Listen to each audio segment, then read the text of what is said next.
Good day everyone! Welcome to the Liceo Math Cloud's YouTube channel. For today's video lesson, we'll be talking about random variables and probability distribution. Before heading into the discussion proper, let us first discuss the lesson's objective. After the discussion, the learners are expected to discuss what random variable is, differentiate a discrete random variable from a continuous random variable, and distinguish between probability distribution and probability histogram.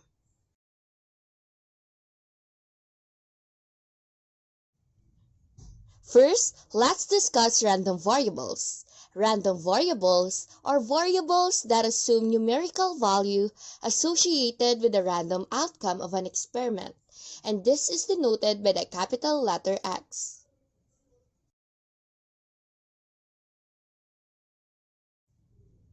There are actually two types of random variable, the discrete random variable and continuous random variable. Now, what is the difference between the two of them? Discrete random variable can assume a number of value, while continuous random variables imply measurement on a continuous scale.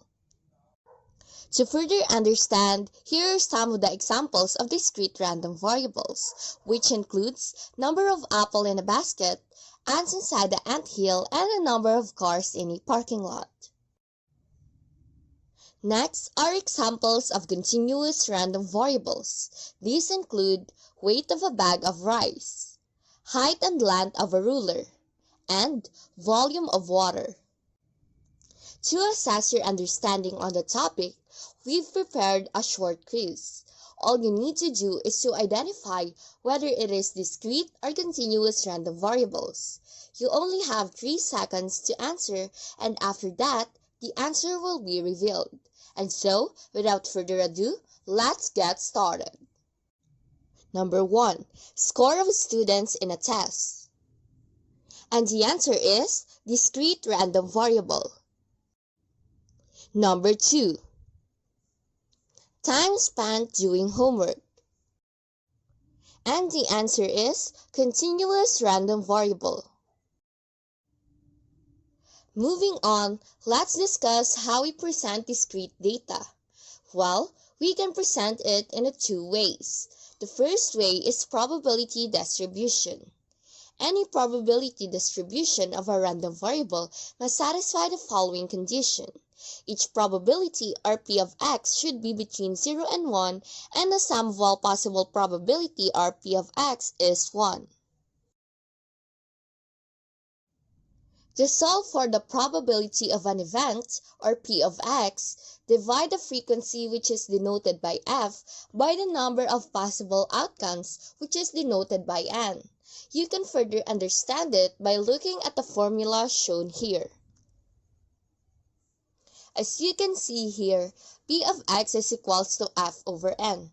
This is also illustrated by a table. Now here is an example where probability distribution is shown.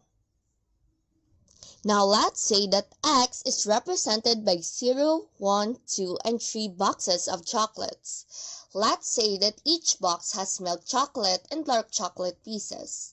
The probability of each box having dark chocolate pieces are 0.78, 0.32, 0.93, and 0.15. If we put this into a table, here is the probability distribution. Now for the probability histogram. A probability histogram is a graphical representation of a probability distribution. To create one, variables or x should be horizontal while probability should be vertical, like this example here.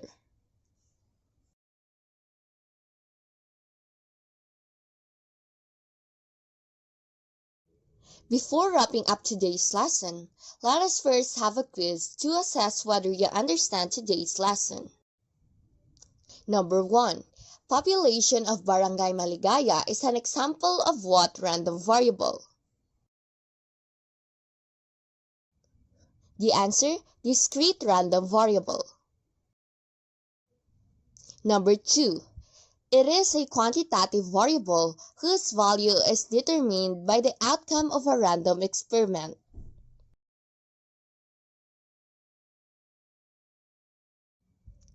The answer is random variable.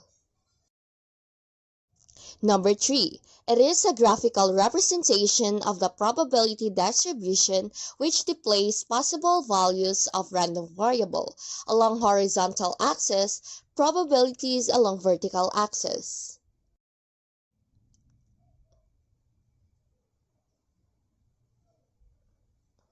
The answer is probability histogram. And lastly, the speed of a car is an example of what random variable? The answer is continuous random variable. That's it for today's lesson. Thank you for watching and don't forget to like, share, and subscribe to our YouTube channel and follow our social media accounts below.